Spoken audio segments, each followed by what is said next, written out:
الله وبركاته. إن الحمد لله نحمده ونصلي على رسول الكريم. قال الله تعالى في القرآن العليم والفرقان المجيد: قل هو قادر على أن يبعث عليكم عذابا من فوقكم أو من تحت أرجلكم أم يلبسكم شيئا ويعطيك بعضكم بعضا உந்துல் கைஃப நுஸர்ரிஃபுல் ஆயாத்தி லஅல்லக்கும் யஃப்கஹூன்.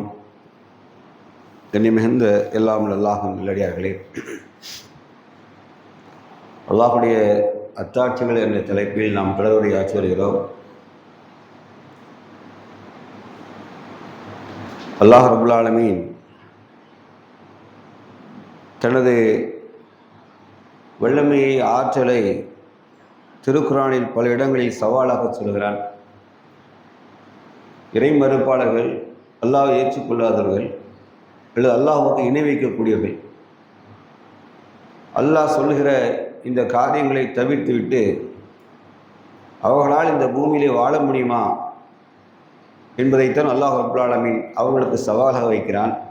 அதே நேரத்தில் அல்லாஹ் மீது, வல்லமை மீது நம்பிக்கை கொண்டு ஈமான் கொண்ட மக்கள் அவன் சொல்லுகிற கட்டளைகளை, அவன் சொல்லுகிற விதிகளை எவ்வாறு நம்ப வேண்டும் என்பதையும் அல்லாஹ் இரண்டுமே சொல்லித் தருகிறான். அந்த இடத்துல நம்பாதவர்களுக்கு சவாலும், நம்புகிறவர்கள் நீங்கள் செய்ய வேண்டிய, நாம் செய்ய வேண்டிய கடமையும் அல்லாஹ் ரப்புல் ஆலமீன் சொல்லி காண்பிக்கிறான். நான் முதல்ல ஓதிய வசனம் 6வது அத்தியாயம் 65வது வசனம். அல்லாஹ் சொல்லுகிறான், நபியை நீங்கள் சொல்லுங்கள், உங்களுக்கு மேலிருந்தோ அல்லது கீழிருந்தோ உங்களுக்கு துன்பம் ஏற்படும்படி செய்யவும், இன்னும் உங்களை பல பிரிவுகளாக ஆக்கி உங்களில் சிலருடைய கொடுமையை அனுபவிக்கும்படி செய்யவும் அவன் ஆற்றலுடையவனாக இருக்கிறான். அவன் விளங்கிக் கொள்வதற்காக, நீங்கள் விளங்கிக் கொள்வதற்காக எவ்வாறு அல்லாஹ் இதை விவரிக்கிறான் என்பதை நீங்கள் கவனிப்பீராக என்று சொல்கிறான். மனிதனுக்கு மேலும் கீழும் இருந்து துன்பம் வரும். எப்படி வரும் நீ பாரு. இரண்டாவது, மனிதர்களை சில பிரிவுகளாக ஆக்கி சிலரோடு மோதுவதை நீங்கள் பார்ப்பீர்கள். உனக்கு எப்படி டீட்டெயிலாக சொல்கிறேன் நீ பாரு அப்படிங்கிறான். சவாலாக சொல்கிறான், நீ அதை பாரு, உனக்கு எவ்வளோ கிளியராக நான் சொல்கிறேன். மனிதன் நல்ல கல்வி அறிவு எல்லாம் உயர்ந்தாட்டுன்னு நினச்சிட்ருக்கோம். ஞானம் வளர்ந்துட்டு நல்ல சயின்ஸில் டெவலப்மெண்ட் ஆகிட்டான், டெக்னாலஜியில் எங்கேயோ போயிட்டான் மனிதன். நாகரிகம்னா உச்சக்கட்டுன்னு அவன் ஒரு நாகரிகத்தை நினச்சி வச்சுட்டு இதுதான் உச்சக்கட்ட நாகரிகம் என்று நம்புகிற மனிதன், அதில் வாழக்கூடிய இறை மறுப்பாளர்கள், அல்லாஹுக்கு இணை வைக்கக்கூடியவர்கள் அல்லது அல்லாஹுக்கு மகன் என்று சொல்லக்கூடிய வேதம், முன் சென்ற வேதம் கொடுக்கப்பட்டவர்கள், இவர்கள் நினைத்தால் இல்லை, இந்த பூமியில் எங்களுக்கு இருக்கிற அறிவு ஆற்றலை, எங்களுக்கு இருக்கிற செல்வத்தை, அதிகாரத்தை கொண்டு எந்த மனிதனுக்கும் எந்த துயரமும் இல்லாமல் நாங்கள் வாழ வைத்தோடு சொல்ல முடியுமா? அதான் கேள்வி, எல்லாருடைய கேள்வி. நான் ரப்பு என்பதற்கு எப்படி அத்தாட்சி எடுத்து தெரியுமா? உங்களுக்கு துன்பம் ஒன்று வந்தென்றால் அது ஞான நாடம் வராது அப்படிங்கிறான். துன்பம் என்று ஒன்று வரும் என்றால் அது நாடகம் நடக்காது. அல்லாஹ் ரப்பல் சூரா துக்கான் என்ற அத்தியாயத்தில் அல்லாஹ் சொல்லுவான், மா அசாப மிக்கும் முசீபத்தி இல்லா பி இத்னில்லாஹ் வ மன் யுமினு பில்லாஹி யஹ்தி கல்பஹு வல்லாஹு பி குல்லி ஷைஇன் அலீம். எந்த துன்பமும், மனிதனுக்கு ஏற்பட எந்த துன்பமும் இல்லை, பிராணிகள் உள்பட, ஜீவராசிகள் உள்பட எல்லாவற்றுக்கும் அல்லாஹ் சொல்கிறான், அவன் அனுமதி இல்லாமல் எந்த துன்பமும் அவனுக்கு ஏற்படுவதே இல்லை. அல்லாஹ் நாடாம எந்த துன்பம் அவனுக்கு வருவதில்லை. எவன் அல்லாஹ் மீது நம்பிக்கை கொள்கிறானோ அல்லாஹ் அவர்களுக்கு பரிபூர்ணமான நேர்வழியை காட்டுவான். இதிலே அந்த துன்பத்திலிருந்து தப்பிப்பதற்கு அல்லது துன்பத்தை எதிர்கொள்வதற்கு அல்லாஹ் ரப்புல் ஆலமீன் அவனுக்கு என்ன செய்வான்? அந்த வழியை அல்லாஹ் காண்பிப்பான். அல்லாஹ் ஒவ்வொரு பொருளையும் நன்கு அறிந்தவனாக இருக்கிறான். இது மேலோட்டமாக பிறருக்கு அது புரியாது. ஆனால் இறை நம்பிக்கையாளர்கள் ஆழ்ந்து சிந்தித்து பார்க்கணும். நான் முதல்ல சவாலை வச்ச கொஸ்டின் தான், மனித குலம் எல்லாம் ஒன்று சேர்ந்து எங்களுக்கு எந்த தீங்கும் வராது என்று அவன் சொல்லட்டும். எந்த துன்பமும் வந்து விடாது யாரால் சொல்ல முடியுமா? ஒரு நாட்டுடைய உயர்ந்த அதிகார மட்டத்தில் உள்ளவனாக இருந்தால் கூட எனக்கு எந்த துன்பமும் வராது என்று சொல்ல முடியாது. அதுக்கு தான் அல்லாஹ் ஒரு வார்த்தையை பயன்படுத்தினா, உங்களுக்கு மேலிருந்தோ அல்லது கீழ் இருந்தோ. வானம் நம்ம கட்டுப்பாட்டு இல்லை, இந்த பூமி நம்ம கட்டுப்பாட்டு இல்லை, இந்த யாவும் வசப்படுத்தி தரப்பட்டிருக்கு. ஆனால் எதுக்கு? மனித குணம் நிம்மதியாக வாழ்வதற்கு, அதில் உள்ள சுகங்களை அனுபவிப்பதற்காக அல்லாஹ் ரப்பல் ஆலமீன் வான பூமி ஆகியவற்றை உங்களுக்கு வசப்படுத்தி தந்தோம். ஆனால் நமக்கு கட்டுப்பட்டதில்லை, நமக்கு கட்டுப்பட்டது கிடையாது. நாம் எவ்வளோதான் கெட்டிக்காரனாக இருக்கலாம், உலகத்தில் யார் இனி அசைக்க முடியாத ஜாம்பவனாக இருந்தாலும், விமானம் டேக்அப் ஆகுதுல, டேக்அப் டேக் ஆஃப் ஆகுது பாரு, அந்த டேக் ஆஃப் ஆகிற டைம்லாம் அல்லாஹ் கையில் ஏறிடும். ஏன்னா அல்லாஹ் சொன்னான், வானில் இறக்கைகளை விரித்தும் சுருக்கியும் பறக்கிற பறவைகளை அல்லாஹ் தான் தாங்கி பிடிக்கிறான். It is one of the bat. எது? மெட்டல் பறவை இருக்குல்ல, விமானங்கள் இருக்குல்ல, அது அதே டெக்னாலஜி தான். கிராவிட்டி ஃபோர்ஸை தாண்டி மேலே போகணும். அல்லாஹ் தான் பறவைகளை நாம் தான் தாங்கி பிடிக்கிறோம் அப்படிங்க. பறவைகளை தாங்கி பிடிக்கிறோம் அப்படின்னா என்ன சொல்ல வரான்? மேலே போகும்போது இவன் கண்ட்ரோலில் இருக்காது. எந்த ஒரு மிஷினரியும் அவன் கண்ட்ரோல் நினைக்கிறான், எல்லாம் அவுட் ஆஃப் ஆர்டர் ஆகும். அவன் ஒரு துன்பத்தை நேருவான். எத்தனை பெரிய தலைவர்கள் ஃப்ளைட் கிராஷில் இறந்துருக்காங்க நீங்கள் பார்த்துக்கிடுங்க.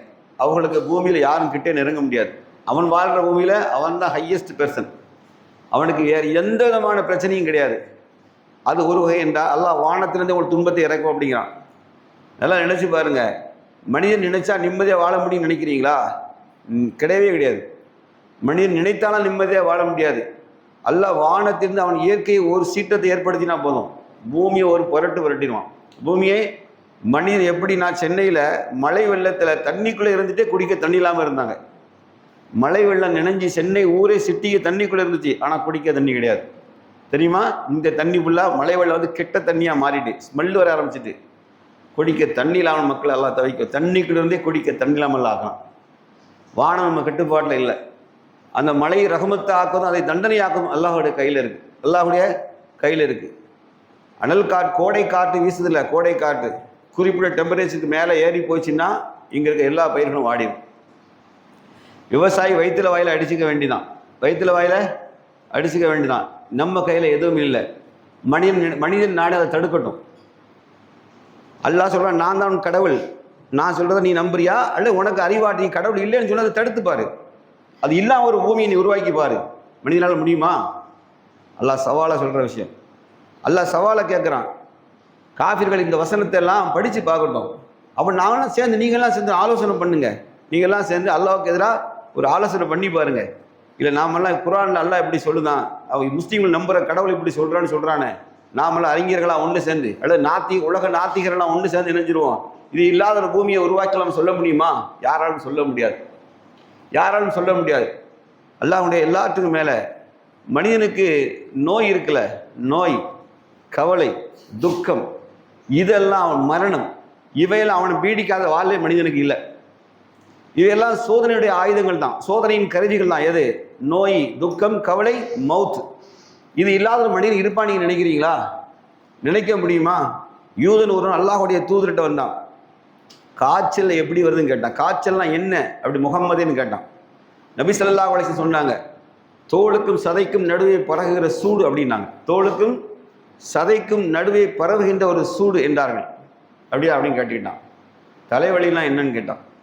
சொன்ன தலை கபாலத்தை ஆட்டுகிற வேதனை என்று நபி ஸல்லல்லாஹு அலைஹி வஸல்லம் அந்த அவங்களுக்கு புரிகிற பாஷையில் சொல்கிறார். தலை கபாலத்தை ஆட்டுகிற வேதனை. தலைவலி உண்மையான தலைவலியை அனுபவிச்சிருக்கீங்களா யாராச்சும்? நீங்கள் சொல்கிற தலைவலிலாம் இல்லை, ஒரிஜினல் தலைவலி ஒன்று இருக்குது. என்னதுனாலும் மண்டை அடங்காது, தெரியுமா? வாரக்கணக்காக நீட்டிக்கும் அந்த தலைவலியெல்லாம். அது நீங்கள் டாக்டர்ஸ் போய் கேட்டீங்கன்னா சொல்லுவான். அல்லாஹ் ரப்பல் ஆலமீன் தூதர் பதில் சொன்னாங்க, தலை கபாலத்தை ஆட்டு வேதனை என்றாங்க. அப்போ அந்த யூதன் சொன்னான், அப்படி என்றால் இதெல்லாம் என் வாழ்க்கையில் எனக்கு வரும்னு நான் நம்பலை அப்படின்ட்டான். சொல்லிட்டு நகர்ந்து போனான். நபி ஸல்லல்லாஹு அலைஹி என்ன சொன்னாங்க தெரியுமா? நரகவாதிகள் அடையாளம் காணுமா இவன் தான் அப்படின்னாங்க. நரகவாதி அடையாளம் காண வேண்டாம், இவன் தான் நரகவாதி. ஏன் தெரியுமா? அல்லாஹ் நோயை அவன் விதியாக்கியிருக்கான். அல்லாஹ் இப்ராஹிம் அலைஹிஸ்ஸலாம் சொன்ன வார்த்தையை கவனிங்க. யார் உன் இறைவன்? யார் எனக்கு நோயை தருவானோ, யார் எனக்கு ஷிஃபா அளிப்பானோ அவன் தான் ரப்பு என்று சொன்னார்கள். யார் நோயை தருவானோ, யார் எனக்கு ஷிஃபா அளிப்பானோ அவன் தான் ரப்பு என்று சொன்னார்கள். என்னால் இதெல்லாம் இல்லாத ஒரு வாழ்க்கையை மனிதன் அறிவு வளர்ந்துட்டான்ல. இறை மறுப்பாளர் சவாலாக சொல்லிட்டோம், நோய் இல்லாத உலகத்தை நாங்கள் உண்டாக்கிடுவோம். இப்போ வரைக்கும் புது புது நோய்களை தேடி, நோய்க்கு ஷிஃபாவை தேடிட்டு அடைகிறான், நிவாரணத்தை தேடிட்டு தான் மனிதன் அடைய முடிகிறானே ஒழிய நோய் இல்லாத உலகத்தை அவ்வளோ உருவாக்க முடியாது. அதே போல் அல்லாஹ் ரப்பல் ஆலமீன் வறுமையை வர வைக்கிறான் மனிதனுக்கு பூமியில். அவன் நாடினா என்ன செய்வான்? பயிர் விளைச்சலை நிறுத்திடுவான். எல்லாமே மனிதன் பசிப்பட்டியில் சாக வேண்டாம், அல்லது வேற ஒன்று சொன்ன எல்லாமே விளையும், எல்லாம் விளையும். உங்களிடமிருந்து அப்படியே உங்களுடைய பயிர்களை அடித்து கொள்ளையடித்து சில நாட்டுக்காரன் வாங்கிட்டு போயிட்டே இருப்பான். நீங்கள் சூடான், சோமாலியா அந்த தேசத்தில் இல்லாத செழுமை இல்லை. உண்மையில நேச்சுரலாக அந்த நாடு வந்து ரொம்ப வளம் புரிஞ்ச நாடு. ஆனால் அந்த நாடு எப்படி இருக்குதுமா, எலும்புகளை தர பிள்ளைகளுக்கு தோளும் எலும்பை தர எதுவுமே இருக்காது. அந்த நாடு என்ன ஒன்றும் இல்லாத நாடு நினச்சிக்கிட்டீங்களா? எல்லா வளமும் இருக்குது. அல்லாஹ் சொன்னார்ல, சிலரை கொண்டு சிலரை உங்களை மோத விட்டுரும், மோத விட்டுரும். என்னுடைய மகத்தான அத்தாட்சி. ஏன் மனிதெல்லாம் அறிஞன் தானே, எல்லாரும் சேர்ந்து ஒற்றுமையாக வாழ வேண்டி தானே. ஏன் வாழ மாட்டேங்கான்? ஏன் வாழ மாட்டேங்கான்? ஒரு நாட்டு அதிபர் மண்டையில் இன்னொரு நாட்டை பிடிக்கிற மண்டையில் ஏறிட்டா போதும், யுத்தம் ஸ்டார்ட் ஆயிரும். யுத்தம் எப்படி பல கோடி உயிர்கள், லட்ச உயிர்கள் சாகும், பல கோடி பொருளாதாரம் வீண்விரயமாக்கப்படும், மக்கள் சின்னாபனமாக்கப்படுவாங்க. அவன் போடுற ஒரு குண்டு ஆயிரக்கணக்கான உயிர்கள் கை கால் இல்லாமல் வரும். நிறைய குடும்பத்தில் தன் குடும்ப தலைவர்களை உறவுகளை இழந்து தவிப்பாங்க. துக்கமும் துன்பமும் நீடிக்கும் அந்த இடத்துல. பாலஸ்தீனம் அழகிய உதாரணம். அல்லாஹ் சொன்னான், வறுமையும் துன்பம் அவர்களுக்கு நீடித்தன. அல்லாஹ் யாரும் சொல்றான்? நபிமார்கள் பற்றி சொல்லுதான். சரி, ஓகே, இவர்கள் தான் எப்படின்னா, அல்லாஹ் நபிமார்களுக்கு எக்ஸ்கியூஸ் கொடுத்தானா? எந்த நபியா நான் சோதிக்கப்படாத ஒரு நபி உண்டுன்னு அல்லாஹ் குர்ஆன்ல எங்கேயா சொல்லியிருக்கானா? அவளையும் துன்பமும் வறுமையும் பீடித்துன்னு நல்லா சொல்றான். நபிமார்கள் அவரை ஷேக் பண்ணி தான் விட்டா அப்படிங்க. சுலைமான் அலைஹிஸ்ஸலாம் கூட அவர் என்ஜாய் பண்ணாரு நினச்சிக்கிட்டாங்க எல்லாரும். இல்லை, 2 டெஸ்ட் அவங்களுக்கு இருந்துச்சு. ஒன்று சுலைமான் அலைஹிஸ்ஸலாம் அவருடைய அரியாசனை மீது பிணத்தை தூக்கி வீசணும் அப்படிமா அல்லா சொல்லலாம். பிணத்தை தூக்கி வீசணும், சுலைமானுக்கு ஜெர்க் கொடுக்கணும் அப்படிங்க. சுலைமான் கவலை அடைந்தார் அப்படிமா. இன்னொன்று, சுலைமான் அலைஹிஸ்ஸலாம் அவர் ரசித்த ஒரு குதிரை, அழகான போர் குதிரை என்ன செய்கிறாரு, அதை மேலே லயித்திட்டார், அசர் தொழுகையை விட்டுட்டார். அந்த வேலை இப்போ 5 வக்து தொழுகை அவங்களுக்கு அப்போ கிடையாது. அந்த வக்துக்கான தொழுகையை மறக்கடிக்கடவு அல்லாஹ் நினைச்சிட்டான். அது அவருக்கு பெரும் துன்பமாக மாறி நல்லா சொல்கிறான், பெரும் துன்பமாக மாறி. அதுக்கு பிறகுதான் அல்லாஹ் அரியாசனை மீது பிணத்தை கொண்டு வீசுறான் அப்படிங்கிறான். எந்த மனிதனும் அல்லாஹ் சோதிக்காமல் இல்லை. ஐயூப் நபி அலைஹிஸ்ஸலாம் மட்டும் சோதிக்கப்பட்டால் நினைச்சிடாங்க. மனித குலம் யாவரும் நிம்மதியாக வாழவே என்று அதுக்கு ஒரு உறுதிமொழி எடுத்து அதற்கான சட்டத்தை உருவாக்கட்டும், அதற்கான சிஸ்டத்தை உருவாக்கி பார்க்கட்டுமே. யாராலும் முடியாது. மனிதன் உணர்ச்சிப்பட்ட ஒரு செகண்ட் கோவப்பட்டு ஒரு செகண்ட் தான் ஒருத்தனை வெட்டிடுவான். நோ செகண்ட் தான் கோவம், இவ்வளோதான், இப்படிங்கிற இடத்துல காலி பண்ணிடுவான். ஆனால் அதுக்கப்புறம் அவன் லைஃப் இருக்குல்ல, எப்படி மாறும் தெரியுமா? நீங்கள் சிறையில் பார்த்தீங்கன்னா தெரியும். அவன் கண்மைக்கிறத எடுத்த தப்பான ஒரு டெசிஷன் தான், தப்பான நோ செகண்டில் பட்ட கோபம் தான், சடனாக எடுத்து தான் போட்டுருவான் முடிஞ்சிட்டு.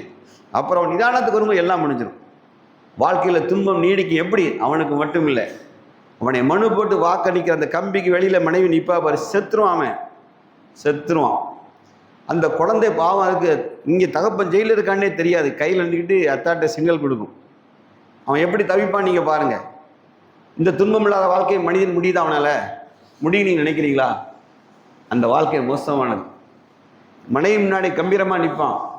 ஆனால் மனைவி விசிட் பண்ணிட்டு போய் அந்த ரூம் விட்டு திரும்பி அவனுடைய உள்ள செல்லுக்கு போவோம்ல, அந்த இடைப்பட்ட தூரம் 100 மீட்டர் 200 மீட்டர் இடைவெளிக்குள்ள அவன் சிந்தாத கண்ணீர் இருக்காது.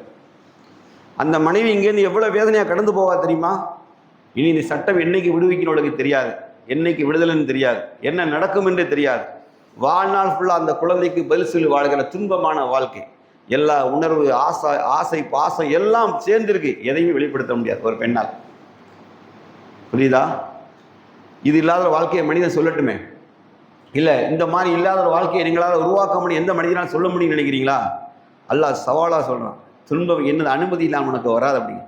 என்ன சொன்னாங்க ஒருபடி மேலே போய், என்னடா நீங்கள் அலட்டிக்கிறீங்க மனிதனை பற்றி? அல்லாஹ் சூரா ஹதீத் என்ற அத்தியாயத்தில் 20 அத்தியாயத்தெல்லாம் சொல்லுவாங்க.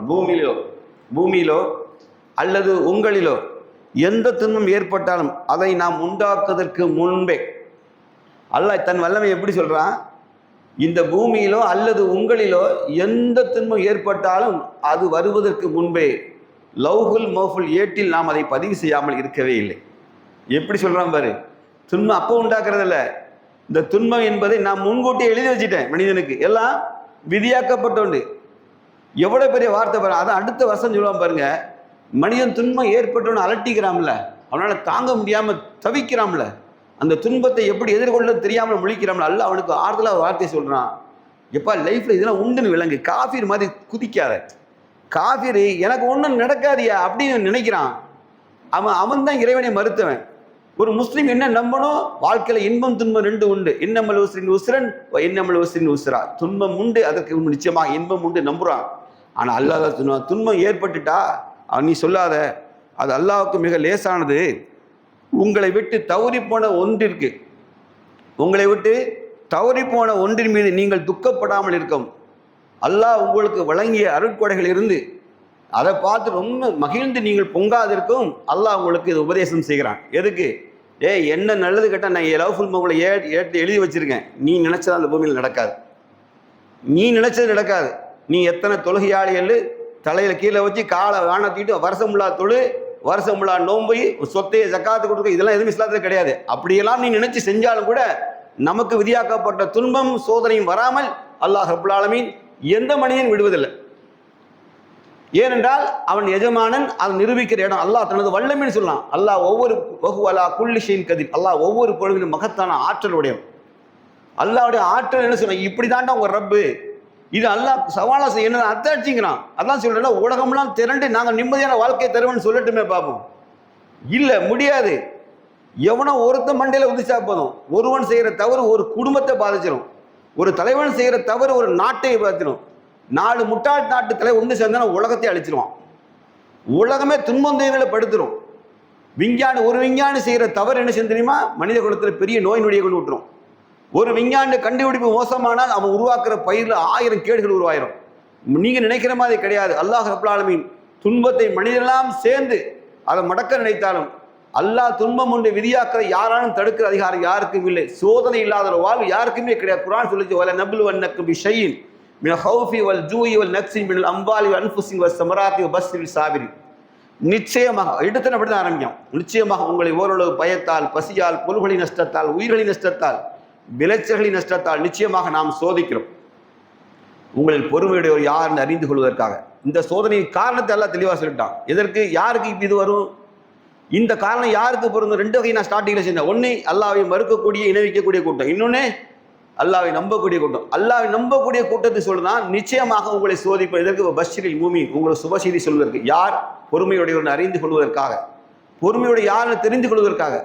அல்லதின் இதா அசாபத்துக்கு முசீபா காலு இன்னா லில்லாஹி வ இன்னா இலைஹி ராஜிஊன்.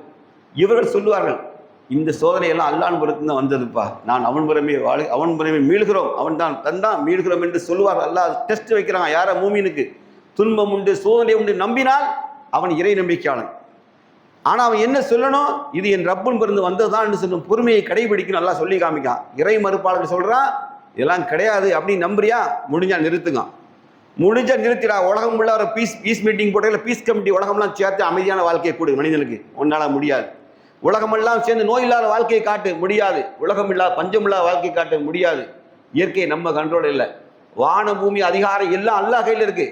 மழை அல்லாஹ் மேகத்தை கொண்டு நிறுத்திட்டு மழையே பெய்யாம 1 மாசம் மேகத்தை கருமேகத்தை நிறுத்தி வைப்பான். ஒரு சொட்டு டிராப் கீழே இறங்காது, தலைகள்லாம் நடக்காது. பாத்தீங்களா, சொல்லுவாங்க கொம்முன்னு மேகம் வந்துச்சுமா, எங்கடா போச்சு, காத்து தள்ளிட்டு. காத்து தள்ளடா, காத்துக்கு கட்டளிடப்பட்டது, புரிஞ்சுக்கோ. காட்டுக்கு கட்டளிடப்பட்டிருக்கு, அது நகர்த்தி கொண்டு போயிடும். பல மாதங்கள் மழை இல்லைன்னா பூமி என்ன நினைச்சு பாருங்க. பயிரினங்கள் என்ன ஆகும், உயிரினங்கள் என்ன ஆகும், எல்லாம் அழிந்து போகும். மனிதன் சோதிக்கப்பட்டுருவான்.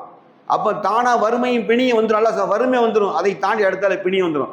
பூமியில எந்த கிளைமேட்டும் உச்சக்கட்டத்துக்கு போயிட்டுனா அடுத்த டிசீஸ் தான். நீங்க வேணா சீசனல் ஃபீவர் பாருங்க. குளிர்ந்த காற்று அடிச்சு கொஞ்சம் அடிச்சோடனே கிளினிக்கில் போய் பாருங்க, நம்பர் ஓபியில் நம்பர் கூடும், 30லேருந்து 80க்கு போயிருக்கும். எல்லாம் மூக்கு ஒழுது, கை ஒழுகுது, கால் ஒழுது, மண்டை வலி, தலைவலி, லைனாக போய் நிற்பான். பிணியும் துக்கம் எல்லாம் அல்லாஹ்வுடைய படைப்பில் உள்ளது. அல்லாஹ்வை மறந்தவர்களுக்கு அல்லாஹ் சவாலா சொல்ல, இதெல்லாம் நிறுத்துக்கடா, நீங்க நிறுத்திட்டு அல்லாஹ் இல்லைன்னு சொல்லு, கடவுள் இல்லைன்னு சொல்லு. சொல்லு, சரிதானே? அல்லாஹ்வோட அத்தாட்சியே இல்லையா? யோசித்து பாருங்க. அல்லாஹ்வோட அத்தாட்சி தான். இது இல்லாத வாழ்க்கை, உலக வாழ்க்கை, மனித குலம் எல்லாம் சேர்ந்து செய்யட்டும். அவருடைய கல்வி செய்யட்டும், அறிவு செய்யட்டும், ஞானம் செய்யட்டும். ஒன்று யாராலும் முடியாது, யாராலும் முடியவே முடியாது.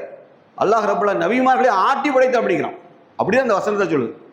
முன் சொல்றதுக்கு வந்த சோதனை உங்களுக்கு வராமலே நீங்க சொர்க்கம் செல்லலாம்னு எண்ணுகிறீங்களா? அப்படி என்ன 2 சொல்லுது தெரியுதா? இப்ப நீங்க சோதிக்கப்படுவீங்க. முன்னாடி வந்தாங்க அவங்களாம் சுகமா இருந்தா நினைச்சுக்கிட்டாத, அவங்கள ஆட்டிட்டு அப்படிங்கிறான்ல. முன்னாடி வந்த சமூகத்தையும் ஆட்டிட்டு அவங்களே, ஜில்சிலுங்கிற வார்த்தை அப்படி இருக்கு, நம்ம ஆட்டிட்டோம் அவங்கள. அப்படி என்றால் அல்லாஹ்வுடைய வேதனையும் சோதனையும் முன் சென்ற சமுதாயத்துக்கும் இருந்தது. எந்த சமுதாயத்தை அல்லாஹ் விட்டு வைக்கல, எந்த சமுதாயத்தை அல்லாஹ் விட்டு வைக்கல. அப்படி என்றால் மனித குலம் ஏன் அல்லாஹ்வை என்ன செய்யணும், எப்படி மறுக்கிறான்? அல்லாஹ் எப்படிதான் மறுக்கிறான்? இறை மறுப்பாளர்களே, நீங்கள் அல்லாஹ் தான் ரப்புன்னு ஈமான் கொள்ளுங்கள். நம்ம சொல்றதுதான், அல்லாஹ் தான் ரப்பு. உங்களுக்கு யார் துன்பத்தை தருவானோ, யாரால் இந்த துன்பத்தை நீக்க முடியும், அவன் தான் உங்கள் ரப்பா இருக்க முடியும். அந்த துன்பத்தை நீக்குவதற்கு யாரால முடியும் நினைக்கிறீங்க? மனிதன் அறிவாற்றால் முடியாது, அவனுடைய எந்த நடவடிக்கையும் இருக்காது. ஆனால் அல்லாஹ் நாடினால் அந்த துன்பத்தை லேசாக்கும். அல்லது ரெண்டு வகை இருக்கு. அல்லது அல்லாஹ் இன்னொரு விஷயம் சொல்லலாம், அந்த துன்பத்தை தாங்கிக் கொள்ளக்கூடிய ஆற்றலை நமக்கு தரும். ஏன்னா அல்லாஹ்வுடைய விதியில் அப்படி இருக்கு. உன் விதியில இப்படித்தான் இந்த துன்பம் இவ்வளவு நாள் பீடிக்கணும், இவ்வளவு நாள் கழிந்துதான் உனக்கு துன்பம் நீங்களும் நல்லா விதியாக்கி இருந்தால் அது வரைக்கும் தாங்குற சக்தி இல்லாமல் நினைச்சு துன்பத்தை தாக்கு பிடிக்க முடியாது. இன்னைக்கு நாமளா வந்து சிம்பிளா லைஃப் வந்து ரொம்ப சொகுசு லைஃப் தான். இதுல லேசா சின்ன பிரச்சனை வந்தாலும் நம்ம வானத்து பூமிக்கும் குதிப்போம். எப்போ அது பிரச்சனை இது பிரச்சனை சொல்லிக்கிட்டே இருப்போம். சுப்ஹானல்லாஹ். அந்த மக்கள் எப்படி சோதிக்கப்பட்ட அபித்தாலி பள்ளத்தாக வாழ்க்கை கிடக்க சிந்திச்சு பாருங்க. அந்த மக்கள் நினைச்சிருப்பாங்களா லா இலாஹ இல்லல்லாஹ் என்று சொன்னா இதெல்லாம் வரும்னு? 3 ஆண்டுகள், ஒரு நாள் 2 நாள் இல்லை, 3 வருட காலம் பச்சிலம் குழந்தைகள், வயிற்று கர்ப்பிணி பெண்கள், அல்லாஹுடைய தூதர், இறை தூதர், அல்லாஹ்ட்ட வகி வருது, செய்தி வருது, உதவி வரும் என்று அல்லாஹ் வாக்குறுதியும் கொடுத்தான். ஆனால் நிறுத்தின இடம் தெரியுமா? பொட்டல் வெளியில கொண்டு 3 ஆண்டு காலம் பசி தாங்க முடியல, தாகம் தாங்க முடியல. குழந்தைகள் பாலுக்கு அழுவுற சப்தம் எங்க கேட்கும்? மக்காவுக்கு கேட்கும். அந்த அளவுக்கு அல்லாஹ் ரப்பல் ஆலமீன் கடும் சோதிக்கிறான். பசி தாங்க முடியாத மரத்தின் இலைகளையும் பட்டைகளையும் நபிமார்களும் மக்களும் உண்டார்கள். ஆடுகள் மலங்களிப்பதை போன்று நாங்கள் மலங்களித்தோம். இதெல்லாம் நீங்க கற்பனை செய்ய முடியுமா? கற்பனை செய்ய முடியுமா? இன்னைக்கெல்லாம் இருப்பான்னு நினைக்கிறீங்களா நீங்க? அல்லாஹ் ரப்பல் ஆலமீன் அல்லாஹ்வின் தூதரை நம்பிக்கை கொண்டு என்பதற்காகவே சுகமான வாழ்க்கை தரல. அல்லாஹ் தன்னை வல்லமே சொல்றான், இங்க வா, என்னை நம்பினியா, உனக்கு எல்லாமே இருக்கு. என்னை நம்பின உனக்கு எல்லாமே இருக்கு. பிற மனிதனை போல உனக்கும் இன்பம் துன்பம் எல்லாம் உண்டு. ஆனா அவன் என்னை கடவுளை இல்லம்மா, கடவுளை இல்லைன்னு சொல்லிட்டு என்ன செய்வான்? எல்லா தப்பும் செய்வான். அவன் செஞ்ச துன்பத்தை, அவனுக்கு கஷ்டம் வந்துட்டா கொள்ளையடி, கஷ்டம் வந்தா வட்டி கொடு, என்னன்னா எல்லைகளை மீறுவான். ஆனா மூமின் அப்படி இருக்க மாட்டான். அவன் என்ன சொல்லுவான்? பொறுமையை கடைபிடிப்பான், அல்லாட்டை மன்றாடுவான். அல்லாஹ் நீ நாடினால் இந்த துன்பம் என்னை விட்டு விலகாது என்று அல்லாட்ட சரணடைவான். 2 பேருக்கு வேறுபாடு எங்க தான் இருக்கு? அபித்தாலி பள்ளத்தாக வாழ்க்கை நினைச்சு பாருங்க. ஒரு நாள் எப்படி கடந்து போகும்? பசி பட்டினி. ஒரு இறை தூதருக்கு எவ்வளவு சவால் அந்த இடத்துல இருந்திருக்கும். தன்னோடு சேர்ந்தவள் லா இலாஹ இல்லல்லாஹ் என்று சொன்ன ஒரே காரணத்திற்காக, வேற எந்த காரணமும் இல்லை. நேற்று ஒரு சுகமாக வாழ்ந்த மக்கள் இன்றைக்கு அல்லாஹ்வின் தூதரை ஏற்றுக்கொண்ட ஒரே காரணத்திற்காக பசி பட்டினி, தங்கம் இடமில்லை, தங்க ஒதுங்கும் இடம் இல்லை. எவ்வளவு மோசமான வாழ்க்கை! அந்த தலைவருக்கு எவ்வளவு டார்ச்சர் இருந்திருக்கும். தான் பட்டினியாய் கிடப்பதை விட தன்னை சார்ந்த இருக்க மக்கள் பசியும் பட்டினும் துடிக்கும் தவிக்கும் போது ஒரு தலைவன் தவித்து போவார். அல்லாஹுடைய தூதர் தவிச்சாங்க. அல்லாஹ் குர்ஆன் அப்படி சொல்லலாம், அல்லாஹுடைய உதவி எப்போது வரும் என்று ஏங்கினார்கள். அல்லாஹ் குர்ஆன்ல சொல்ல இறை தூதர் எல்லாம் ஏங்க விட்டவங்க. நபி என்பதாலே சொகுசு வாழ்க்கைக்கு அல்லாஹ் சொல்லல. இறை தூதர்களுக்கும் கிடையாது. உலகில எந்த மனிதனாலும் நிம்மதியா இருக்க முடியாது. டொனால்ட் ட்ரம்ப் உலகத்தையே சில குண்டு போட்டு அழிக்கிறான். ஆனா அவன் ஒரு பிடியில சிக்கியிருக்கான். அவன் ஒரு வசமான பிடியில சிக்கியிருக்கான். அவனுக்கு காரியங்கள் அம்பலமானா மனித குணமாய் வாழ முடியாது. கல்லால் அடிச்சு கொண்டுருவாங்க, அவனை கல்லால் அடிச்சு கொண்டுருவாங்க. இதுதான் உண்மையை வெளியே சொல்ல மாட்டான். அவனுக்கு துக்கமும் கவலையும் ஆழ்ந்திருக்கு. அதை மறைப்பதற்காக ஆயிரக்கணக்கான குண்டை போட்டு அடிச்சு கொண்டுகிட்டு இருக்கான். இதுதான் உண்மை. நான் தான் சொன்னேன், சிலரை கொண்டு சிலரை உங்கள் ஏவி மோத விட்டுருவோம். எங்க ஒருத்தன் செய்கிற விபச்சார தவறு அது மறைப்பதற்காக, வெளியே வந்த கூடாதற்காக, மக்களை திசை திருப்பதற்காக ஒரு நாட்டின் மீது போர் நடக்குது. பாத்தீங்களா? நீங்கள் கற்பனை செஞ்சிருக்கவே முடியாது. எத்தனை உயிர் போயிட்டு, எத்தனை கோடி சொத்துக்கள் அழிவு, பதில் அட்டை இங்கேருந்து அங்க. நீங்கள் நான் எதிர்பார்க்கிற ஏற்கனவே உலகம்ல ரவுண்டு சீறிக்கிட்டு இருக்கு. ஏன் தெரியுமா? மனிதன் செய்யற தவறு. ஒருவனுக்கு கவலை, அவன் செஞ்ச தப்பினால் வந்து அச்சம் வந்துட்டுனா போதும், அவன் என்ன செய்யறான்? மனித உயிரிழத்தெல்லாம் அடிச்சு திருப்பிட்டான். நீங்கள் ஒண்ணுதான், சின்ன மேட்டர் தான். ஆனா எங்க போய் நிக்கி பாத்தீங்களா? அல்லாஹ் நடிகார்களே, அல்லாஹ் தனது வல்லமை இப்படிதான் சொல்லி காமிக்கான். அல்லாஹ் தனது வல்லமையை இப்படிதான் சொல்லி காமிக்கான். முடிஞ்சா என்ன செய்ய, என்னோட அனுமதி இல்லாமல் உனக்கு எந்த துன்பமும் வராது. எந்த துன்பம் மனிதனுக்கு வராது. அதை நீக்குவதற்கு மனிதனால் முடியவும் செய்யாது. அல்லாஹ் சொல்றான் பாருங்க, உங்களுக்கு ஒரு துன்பம் வந்த போது, எதுல? உஹது போர்க்களத்தில் உங்களுக்கு ஒரு துன்பம் நேர்ந்த போது நீங்கள் பத்ர் போர்க்களத்தில் அவர்கள் மீது நீங்கள் 2 மடங்கு துன்பத்தை உண்டு பண்ணுகிறீர்கள். துன்பத்தை 2 பேரும் தப்பிக்கல அப்படிங்கிறான். அவனும் தப்பிக்கல, நீயும் தப்பிக்கல. பத்ர் போர் நீங்க டபுள் அடி அடிச்சிட்டீங்க, அவனுக்கு ஹெவி லாஸ். அல்லாஹ்வுடைய என்ன சொன்னாங்க? அந்த கிணத்துல கடந்த எல்லா படங்களையும் பார்த்து, இது மக்காவின் ஈரக்கொலைன்னு சொன்னாங்க. மக்காவின் ஈரல் கொலைகள்லாம் உள்ள கொல்லப்பட்டு கிடக்க அப்படின்னாங்க. அதே அல்லாஹ் ரப்பல் திருப்பி என்ன செஞ்சான்? ரிப்பீட்டா மூமின்களை சந்தோஷப்படுத்துறவங்களுக்கு என்ன இருக்கு? அவன் காஃபிர், நீ முஸ்லீம், உனக்கு நான் டெஸ்ட் வைக்கிறேன். உஹது போர்களை அல்லாஹ் நம்ம படைய ஒரு வழி பண்ணிட்டான். முஸ்லீம்கள் படை இழப்பு ஹெவி லாஸ். அல்லாஹுடைய தூதர் வாழ்க்கையில் துயர ஆண்டு. அதுதான் துயர ஆண்டு. என்னது? அவங்களுடைய தந்தை சிறியத்து ஹம்சா அலியெல்லாம் கொல்லப்பட்டது, கதிஜாமா மௌத்தானது, எல்லாமே துயர ஆண்டாக கருதப்பட்டுச்சு. எல்லாமே துயர ஆண்டாக கருதப்பட்டுச்சு. அப்படின்னா அல்லாஹ் எவ்வளோ பெரிய சோதனையை வச்சிருப்பான். ஒரு முறை நபி ஸல்லல்லாஹு அலைஹி வஸல்லம் அழுறாங்க. தன் மகன் இப்ராஹிம், தனது மகன் இப்ராஹிம் மரண தருவாயில் இருக்க தோளில் குழந்தைகிட்டு அப்படி ஹதீஸ் வருது, உயிருக்கு குழந்தை போராடி மூச்சு ஏறி இறங்குது. அல்லாஹுடைய இருக்க ஆண் மகன் ஆண் வாரிசு கிடையாது, ஆண் வாரிசு கிடையாது. ஆனால் அந்த தோளில் கடைசி ஒரு அந்த ஜீவரை யார்? அவங்க அம்மா கிப்தி மரியம், அவங்களுக்கு பிறந்த குழந்தை. கிப்தி மரியம் அவங்களுக்கு பிறந்த குழந்தை. இப்ராஹிம் தோளில் கடந்து உயிர் மூசல் ஆடுது. கடைசி தோல் மேலே உயிர் பிரிந்தது. நபி ஸல்லல்லாஹு அலைஹி வஸல்லம் அல்லாஹ் துன்பத்தில் ஆழ்த்தாமல் இல்லை, துன்பத்தை ஆழ்த்த அல்லாஹுடைய கண்ணில் கண்ணீர் வந்தது. அப்போ சகாபாக்கள் கேட்டான், அல்லாஹ் தூதரே நீங்கள் அழக்கூடாது எங்களுக்கு என்று சொன்னீர்களே என்று சொன்னபோது நபி ஸல்லல்லாஹு பதில் சொன்னாங்க, நான் அப்படி சொல்லலை. யார் உள்ளத்திலிருந்தும் கண்களிலிருந்தும் கண்ணீர் வருகிறதோ அது அல்லாஹ்வின் புறத்து வரக்கூடியது.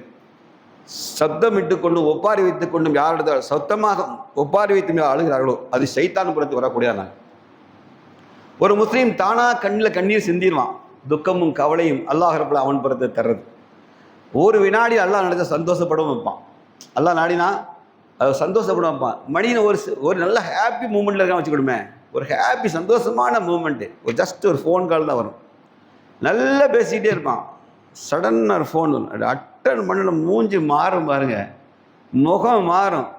அந்த செய்தி என்ன செய்தி என்று அவனுக்கு தான் தெரியும். மரண செய்தியாக இருக்கலாம், அல்ல தன்னோட ஆசையாக வளர்த்த பிள்ளை விபத்தில் சிக்கிடலாம், தவழ்கிற குழந்தை தண்ணி தொட்டியில் விழுந்திருக்கலாம். நல்லா புரிஞ்சுக்கிட்டு நான் சொல்ல வேணும், துன்பங்களும் துயர்களும் அல்லாஹ் விதியாக்கிறதை தவிர மனிதன் நினைச்சா ஒரு காலம் தடுக்க முடியாது. ஒரு காலம் தடுக்க அல்லாஹ் தன்னுடைய அத்தாட்சின்னு சொல்கிறாங்க.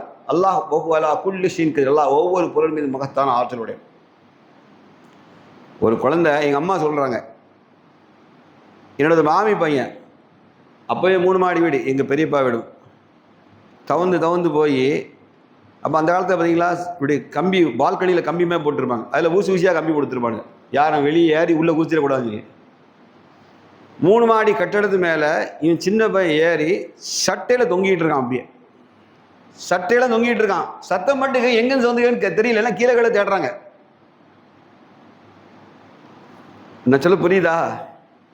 அம்மா கீழேருந்து இப்படி பார்க்கா எப்படி இருந்துருவான்னு பாருங்க. அந்த மனநிலை எப்படி இருக்கும்? அல்லாஹ் அந்த இடத்த துன்பமாக நினச்சா துன்பமாக ஆக்கியிருக்கலாம். அவன் நினச்சா ரொம்ப நேரம் ஆக சுகானல்லா சட்டை கொஞ்சம் கொஞ்சமாக கிழிஞ்சிக்கிட்டே வருது, ஸ்ட்ரென்த் இழக்குது, வீக் ஆகிட்டே வருது. கடைசி ஒருத்தர் ஓடி போய் என்ன சில ஏழு போட்டு ஜம்ப் பண்ணி அந்த பையனை அப்படி கேட்ச் பண்ணி அப்படி ஜம்ப் பண்ணி அந்த பக்கம் வந்துட்டார். 3 மாடி கட்டடத்து மேலே நடக்குது. இது ஒரு வினாடி போதும். அல்லாஹ் அந்த குடும்பத்தை சந்தோஷத்தை கலைப்பது எது? அன்னைக்கு ஃபங்க்ஷன் நடக்கிற வீடு, தெரிஞ்சுக்கிடுங்க. டோட்டல் அட்டென்ஷன் எங்கே வந்துட்டு அங்கே குடும்பம் நிச்சயதார்த்தத்தில் நினைக்கிற குடும்பம் பொண்ணை மறந்துட்டான் எல்லாம். இப்போ யார் ஹீரோ அந்த இடத்துல? துன்பத்திற்கு ஹீரோ எல்லாம் ஆக்கி விட்டான். நல்லா பாருங்க, அல்லாஹ் சோதனையை கொண்டு வந்துட்டா மனிதன் அவன் தலையில் என்னாலும் செய்ய முடியாது, அந்த துன்பத்தை தடுக்க முடியாது. அல்லாஹ் ரப்பல் ஆலமீன் அப்படிதான். ஒரு எத்தனை விபத்துகள், வாகனங்கள் போய் அங்கே போய் சேர்வான்னு நம்ம நம்புகிறோம். நம்ம கையில் எதுவுமே இல்லை. அதனால தான் பிரயாணத்தவா ஓர சொல்கிறது. முஸ்லீம்களே பிரயாணத்தவா எருமை மாடு மாதிரி பிரயாணிக்காதீங்க. வண்டியில் ஏறுனா வாகன துவாக்கள் ஓதிக்கிடுங்க. கடைசி அல்லாஹ்வை ஞாபகப்படுத்தின ஒரு பாக்கியம் இருக்கட்டும். கண்மூடித்தனமாக வெறிப்பிடிச்சி போகாதீங்க. அல்லாஹ் இன்னே கூறுங்க. அதுக்கான துவாக்கள் இருக்குது. அது என்ன வரும் தெரியுமா? துவாவில் இந்த இது இருக்குது. யா அல்லாஹ், எனக்கு நீ என் குடும்பத்தின் தோழனாக இரு, என் தோட்டங்கள் சிதைவதை விட்டும், என் குடும்பங்கள் வறுமையினால் பொருளாதாரத்தில் சீரழிவு ஏற்படுவதை விட்டு உன்னிடம் பாதுகாவல் தேடுகிறேன். எப்படி இருக்கு? என் குடும்பத்தின் நான் பிரயாணத்துக்கு போகிறேன், என் குடும்பத்தின் பாதுகாவலன் நீ இருந்துக்க. யா அல்லாஹ், நீ இருந்துக்க. பாதுகாவலன் நண்பனாக, வார்த்தை அப்படி இருக்கு. என் குடும்பத்தின் தோழனாக இரு. ஃப்ரெண்டுன்னு எவ்வளோ பெரிய வார்த்தை வருங்க. தோழனாக நீ இரு. என் தோற்றத்தில் சேஞ்சஸ் வந்து ஒரு அடி அடித்தா வாய் சீரிட்டு வச்சுக்கேன், நேத்தடி கண்ணாடியில் இப்படி செய்யணும். அப்புறம் தலைசி இன்ட்ரெஸ்ட் இருக்காது. இந்த மூஞ்சே போச்சு, மூதேவி தலையை சீவனா நாசமாக போனான்னா நம்ம பரட்டமே விளைய ஆரம்பிச்சிடுவான். முடிஞ்சிட்டு அதில் இன்ட்ரெஸ்டே போயிடும். மனிதன் தோற்றம் சிதஞ்சிட்டுன்னு வச்சுங்களேன், அவன் அவ்வளோதான். இதெல்லாம் நம்ம கையில் இல்லை. சுபஹான அல்லாஹ். ஒரு வினாடி வண்டி இங்கேருந்து போய் 10 நிமிஷத்தில் ஃபோன் வரும். உங்கள் அண்ணன் எங்கே போனாருங்க? அப்பா உங்கள் அண்ணன் எங்கே போயிருக்காரு? இன்டெரக்டாக கேட்டானா புரிஞ்சுக்க, ஏதோ ஆபத்தான செய்தின்னு. எங்கள் அண்ணன் எங்கேயோ போயிருக்காங்க, நல்லா ஃபோன் அடி செக் பண்ணுங்க அப்படிமா. அப்படின்னா தெரிஞ்சுக்க வேண்டிய ஏதோ சிக்கல் நடந்திருக்கு. நாகரிகமாக சொல்கிற வார்த்தை. சட்டுன்னு சொல்லக்கூடாதுன்னு நினச்சி சில பேர் சுற்றி வளைச்செல்லாம் பேசிகிட்டே இருப்பாங்க. செய்தி அபசகுணமான செய்தி. ஆபத்தான செய்தி. யார் தடுத்தாலும் நிற்காது. அல்லாஹ் விதியை அந்த இடத்துல வச்சுட்டான்னு வைங்க, அடி விழுந்துடும். அந்த இடத்துல அடி விழுந்துடும். அல்லாஹ் சொல்ல தோட்டங்களை சிதைச்சிருவோம், அல்லது குடும்பம் சேதாராயிரும். குடும்பத்தின் தலைமகன் போய் மாட்டிக்கிட்டான் வச்சுங்க, அவன் தான் உழைக்கணும், அவன் தான் குடும்பத்தை காப்பான், அவன் தான் கடன் அடிச்சுட்டு இருப்பான். அவனே ஆஸ்பத்திரியில் அடித்து உள்ளே படுத்து கிடந்தான்னா யாரையா பாப்பா? யார் பாப்பா? இந்த உலக மக்கள்லாம் சேர்ந்து விபத்து இல்லாத வாழ்க்கையை சொல்லட்டும். விபத்தே நான் அல்லாவை நம்பலை, கடவுள் நம்புகிறேன், கடவுளை நம்பலை, நாங்கள்லாம் கடவுளை நம்பாதெல்லாம் சேர்ந்து விபத்து இல்லாத வாழ்க்கையை நாங்கள் கொண்டு வரேன் சொல்லுங்க. எவனாலும் முடியாது. சொல்லட்டு எவனாலும் விஞ்ஞானம் வளர்த்துக்க. விபத்து இல்லாத வாழ்க்கையை சொல்ல சொல்லு, நோய் இல்லாத வாழ்க்கையை சொல்ல சொல்லு, பிரச்சனை இல்லாத வாழ்க்கையை சொல்ல சொல்லு. துன்பம் வெரி சிம்பிள். கணவன் மனைவிக்கு ஜஸ்ட் மிஸ் அண்டர்ஸ்டாண்டிங். கணவன் நட்புகள் அன்பு எப்படி? அது வரைக்கும் படுக்கரையை பகிர்ந்து கொள்வர்கள், அந்தரங்கத்தை பரிமாறி கொண்டவர்கள். நீ இல்லாமல் நான் இல்லை, நான் இல்லாமல் நீ இல்லை. அவருடைய ஒவ்வொரு அணுகையை ரசித்து பார்த்தவன், இவனது ஒவ்வொரு அழகையை ரசித்து பார்த்த பெண்மணி. ஏதோ ஒரு சின்ன பிரச்சனை ஸ்பிளிட் அவனை வாய்க்கா விட மாட்டேன். யோசனையும் எப்படி? யாரு? ஒரு மாதம் முன்னாடி உடல் உயிருமாய் ஒன்று சேர்ந்தவள். சுப்ஹானல்லாஹ். புரியுற ஒரு விளையாட்டு தான்.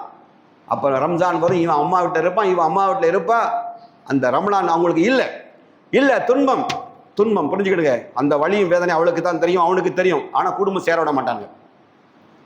இவனை சுற்றி வந்து பில்டப் அடிப்பான், கொஞ்சம் விட்டு சுற்றி நின்றுக்கிட்டு அங்கே சேரக்கூடாதுமா. கேடுகார பையில சும்மா இருக்க மாட்டான். அந்த ரெண்டு ஆசைப்பட்டுட்டு இருப்பான், இவன் சும்மா இருக்க மாட்டான். துன்பம் எங்கேருந்து வருது? எல்லாம் வந்துடும். வீதியில் உள்ளது வந்து தான் தீரும். எல்லாமே அல்லாஹ் வச்சிருவான் டெஸ்ட்டு. அல்லாஹ் சொல்றா, உங்கள் மனைவி மக்களிடத்து பெரும் சோதனை இருக்குது. இன்ன காதா லஹுல் பலாவுல் முமீன் அல்லாஹ் சொன்னா. இப்ராஹிம் அலைஹிஸ்ஸலாம் இஸ்மாயில் அறுப்பு சொன்ன வார்த்தையை மனைவி மக்களுக்கு அந்த வார்த்தையை பயன்படுவாங்க. கடும் சோதனை இருக்குங்க. மனைவி பொண்டாட்டி பிள்ளைகிட்ட இருக்கடா அப்படிங்க. பார்த்தீங்க தானே எத்தனை பிள்ளைகள் பைக்கை வாங்கி அடித்து செத்து போனான். கண்மூடித்தனம் வண்டியை விட்டு. பெற்றோருக்கு இன்னைக்கு பிள்ளைகள் இல்லையே. நம்ம ஃப்ரெண்டு ஒரு பையன் ஜுனைது, சின்ன பையன், 9th படிச்சுட்டு இருந்தான்.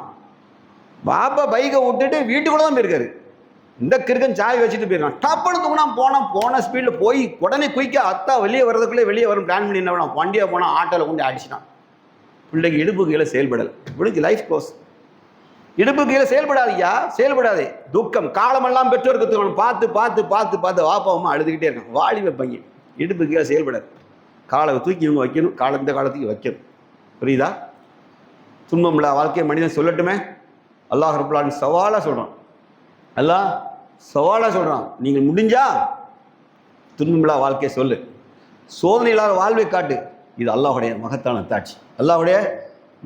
அத்தாட்சி. அல்லாஹ் ரப்பல் ஆலமீன் இறை நம்பிக்கையாளர்களுக்கு நம்ம அல்லாஹ் விளங்குகிற பாக்கியத்தை தந்துருக்காங்க. நம்ம அல்லாஹ்க்கு அதுக்கு தான் நன்றி சொல்லணும். எல்லாம் லேசாக நினைக்காதீங்க. ஈமானுக்கு 70க்கும் மேற்பட்ட கிளைகள் இருக்குங்க. ஈமானுக்கு 70க்கும் மேற்பட்ட கிளை. விளங்குதல் இருக்குல்ல, அது ஈமான். புரிதல் அழகிய ஈமானம். இறை நம்பிக்கையோட அல்லாஹோட வல்லமே நினைச்சு. இதெல்லாம் ஏனோ நடக்கலாங்க இல்லை, அல்லாஹ் என் விதிப்படி நடக்குங்கிறான். அங்கே நம்புறதான் இந்த புரிதல் நான் சொல்ல வர்றது. ஈமான் எங்கே இருக்குன்னா, என் ரப்பு நாடாமல் நடக்கலாங்கன்னு சொல்கிறோம்ல, அதான் அல்லாஹ் லேசவாக்குவான்ப்பா, கவலைப்படாதப்பா அப்படின்னு சொல்கிறாம்ல. அல்லாஹ் லேசவாக்கான் என்ற வார்த்தை சாதன வார்த்தையில் அல்லாஹ் மட்டும்தான் லேசாகும். அல்லாஹ் குர்ஆன் ஒரு இடத்துல சொல்லுவான், சூரா ஹஜ்ஜில் கடைசி வார்த்தை, அவன் தான் உங்கள் பாதுகாவலன், அவனே மிகச்சிறந்த பாதுகாவலன், அவன் தான் உங்கள் உதவியாளன். சூரா ஹஜ் கடைசி வசனம் எப்படி சொல்லுவான்? திருப்பி சொல்லுவான், அவன் தான் உங்கள் பாதுகாவலன், அவனே மிகச்சிறந்த பாதுகாவலன். அப்படி விட மாட்டான், திருப்பியும் சொல்லுவான், அவன் தான் மிகச்சிறந்த பாதுகாவலன், அவன் தான் மிகச்சிறந்த உதவியாளன். அல்லாஹ் ரப்பல் ஆலமீன் அவன் தான் நமக்கு என்ன செய்யட்டும். அல்லாஹ் ரப்பல் ஆலமீன் அவன் விதியாக்கிற எந்த ஒன்றையும் யா அல்லாஹ் எங்களுக்கு எப்படின்னா ஒரு துவாவை சொல்லிட்டு நிறைய செஞ்சிடறேன். அல்லாஹுடைய நபி ஸல்லல்லாஹு துவா செஞ்சாங்க, யா அல்லாஹ் நீ அருட்கொடைகளை என் மீது பொழிவதை நிறுத்தி விடுவதை விட்டும். கவனமாக கேளுங்க. அருட்கொடைகளை எங்கள் மீது பொழிவதை நிறுத்தி விடுவதை விட்டும். நீ ஆஃபியத்தை ஆரோக்கியத்தை என் மீது பொழிவதை வழங்குவதை நிறுத்தி விடுவதை விட்டும். அனைத்து விதமான தண்டனைகளை விட்டும், அவசரமாய் உன் தண்டனைகள் இறங்குவதை விட்டும், உன் அனைத்து விதமான கோபங்களை விட்டு உன்னிடம் பாதுகாவல் தேடு. ஒரு அழகான துவா பாரு. யார் கேட்டா தெரியுமா? அல்லாஹ்விடத்தில் அல்லாஹுடைய தூதர் முகமது ரசூலுல்லாஹி ஸல்லல்லாஹு அலைஹி கேட்டார். அருட்கொடைகள் போயிட்டா செத்தோம், நம்ம நாசக்காடு. ஆஃபியத் ஆரோக்கியம் போயிட்டா முடிஞ்சான். அல்லாஹ்வுடைய தண்டனை அவசரமான தண்டனை அப்படின்னு என்ன தெரியுதா? டைமிங் இல்லாத அடி, அவசரமான தண்டனை. அடுத்தால அனைத்து விதமான கோபங்களை விட்டு அல்லாஹ்விடத்தில் பாதுகாவல் தேடி. அடுத்து சோதனைகளால் ஏற்படும் தீங்கை விட்டும், விதியின் கேட்டை விட்டும், காஃபிர்களால் ஏற்படும் மன உளைச்சல்களை விட்டும் யா அல்லாஹ் உன்னிடம் பாதுகாவல் தேடுகிறேன். அல்லாஹ்வுடைய அப்படி இருக்கடி காஃபிர்கள் துன்பப்படுத்திட்டாங்க. நபி ஸல்லல்லாஹு அலைஹி வஸல்லம் வேதனை அனுபவிச்சாங்க. அல்லாஹ் அதான் சொன்னா, இந்த துஆ கேட்டாங்க, சோதனைகளால் ஏற்படும் துன்பங்களை விட்டும். இப்போ சொன்னேன் சோதனையை பற்றி, சோதனையால் வரக்கூடிய துன்பங்களை விட்டு அல்லாஹ்ட்ட பாதுகாவல் தேடுங்க. மக்களே அழுதுக்கங்க, எவங்க விளையாண்டுட்டு இருக்கான். சோதனைகளால் ஏற்படும் துன்பங்களை விட்டு உன்னிடம் பாதுகாவல் தேடுகிறேன். அடுத்து சொல்ல தெரியுமா, விதியின் கேட்டை விட்டு உன்னிடம் பாதுகாவல் தேடுகிறேன். விதியில் என்ன இருக்கோ நமக்கு தெரியாது, அல்லாஹ்ட்ட கேட்டு யா அல்லாஹ் விதியின் கேட்டை விட்டு உன்னிடம் பாதுகாவல் தேடுகிறேன். காஃபிகளால் ஏற்படும் மன உளைச்சல் இருப்பான். கஷ்டங்களை என்னை ஆள்வதை விட்டும், தீய விளைவுகளை விட்டும், விரும்பத்தகாத காரியங்களை விட்டு உன்னிடம் பாதுகாவல் தேடுகிறேன். என்னெல்லாம்? கஷ்டங்கள் என்னை ஆள்வதை விட்டும், விரும்பத்தகாத காரியங்களை விட்டும், மற்றவர்கள் என்னை எள்ளி நகையாடுவதை விட்டும் யா அல்லாஹ் உன்னிடம் பாதுகாவல் தேடுகிறேன். கோர விபத்துகளை விட்டும், கொடிய நோய் நொடியை விட்டும் யா அல்லாஹ் உன்னிடம் பாதுகாவல் தேடுகிறேன். இவெல்லாம் சோதனையோட உச்சக்கட்ட டாப். அதனால் அல்லாஹ்விடத்தில் பிரார்த்தனைகளை பலமாக இந்த மாதிரி ரமலானுடைய இரவுகளில் அல்லாஹ் ரப்புல் ஆலமீன் தனது கரங்களை விரித்து வச்சு நமக்கு எல்லா அனுப்படியும் வழங்க காத்திருக்கான். மன்னிப்பு தர்றங்கிறான், நீ கேட்டெல்லாம் தர்றங்கிறான். இதெல்லாம் கேட்டு வச்சுக்கணும். இதெல்லாம் உங்கள் துஆக்களில் ஆழமாக கேளுங்க. ஒரு சிறு துன்பம் கூட அல்லாஹ் நாடு சாகிற வரைக்கும் நீடிச்சிருவான். தெரியுமா? சாகிற வரைக்கும். இந்த மூக்குறிஞ்சி கேஸ் நிறைய பேர் இருக்கான், பார்த்துருக்கீங்களா? யாரையும் கிண்டல் பண்ணலை. ஈஸ்னா புள்ளி அம்மா பேசிகிட்டே இருப்பான். அம்மா அவன் கஷ்டம் அவனுக்கு தான், அவன் கஷ்டம் அவனுக்கு. என்னப்பா கூல்ட்ரிங்கிட்டே பேரக்கூடாது, ஏசிக்கிட்டே பேரக்கூடாது, சாகிற வரைக்கும். நீ தீர்மானிச்சதா? நீ தீர்மானிச்சதா? இல்லையே. நீ நீ நல்லா தான் இருந்த. சின்ன இன்ஃபெக்ஷன் தான், லேட்டாக கவனிக்காமல் விட்டுருப்ப, பெருசாக கேடாகன்னு விட்டுரும். சுப்ஹானல்லாஹ். அல்லாஹ் ரப்புல் ஆலமீன் நாடினா நம்ம என்ன செய்வோம், ஒரு சுருட்டிடுவான். அந்த துன்பங்களை இருந்து பாதுகாக்க அல்லாஹ்வுக்கு போதுமான துன்பம் சோதனைகளும் அல்லாஹ்வுடைய மகத்தான அத்தாட்சிகள். அல்லாஹ் ரப்புல் ஆலமீன் அவன் வல்லமையை உணர்ந்தவனாக அல்லாஹ்விடத்தில் மண்டிட்டு நாம் அல்லாஹ்வுடைய கருணையை தேடக்கூடிய நன்மக்களாக அல்லாஹ் ஆக்கி அருள்வானாக. வாஹிர் தவானா அல்ஹம்துலில்லாஹி ரப்பில் ஆலமீன். அஸ்ஸலாமு அலைக்கும் வரஹ்மத்துல்லாஹி வபரகாத்துஹு.